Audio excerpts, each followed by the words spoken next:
സമയം എല്ലാത്തിനെയും നിയന്ത്രിക്കുന്നു. അത് എല്ലാത്തിനെയും സംഹരിക്കുന്നു. നാം ഉറങ്ങുമ്പോൾ അത് ഉണർന്നിരിക്കുന്നു.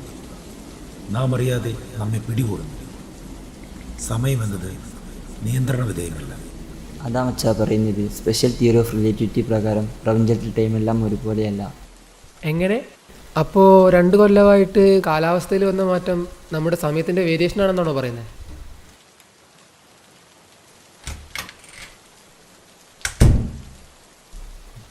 മച്ചാ, ഈ താളം തെറ്റിയ കാലാവസ്ഥ എന്ന് പറയുന്നത് തെറ്റിയതല്ല, ഒന്ന് നീങ്ങിയതാ.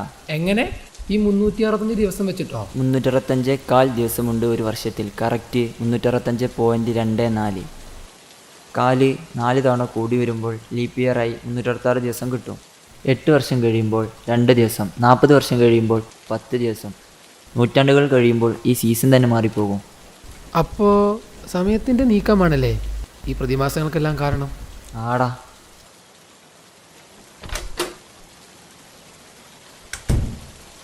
AD 1500 മുമ്പ് റോമൻ കലണ്ടറും മാൻ കലണ്ടറും നമ്മൾ ഉപയോഗിച്ചു.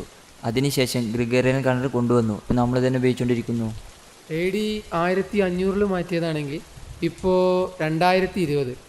അങ്ങനെ വരുമ്പോൾ നൂറ്റാണ്ടുകളായില്ലേ? ചിലപ്പോൾ നമ്മുടെ കലണ്ടറും മാറ്റാൻ ടൈമായിട്ടുണ്ടാവും. അതാ മച്ചാ പറയുന്നത്. സ്പെഷ്യൽ തിയറി ഓഫ് റിലേറ്റിവിറ്റി പ്രകാരം പ്രപഞ്ചത്തിൽ ടൈമെല്ലാം ഒരുപോലെയല്ല. എങ്ങനെ?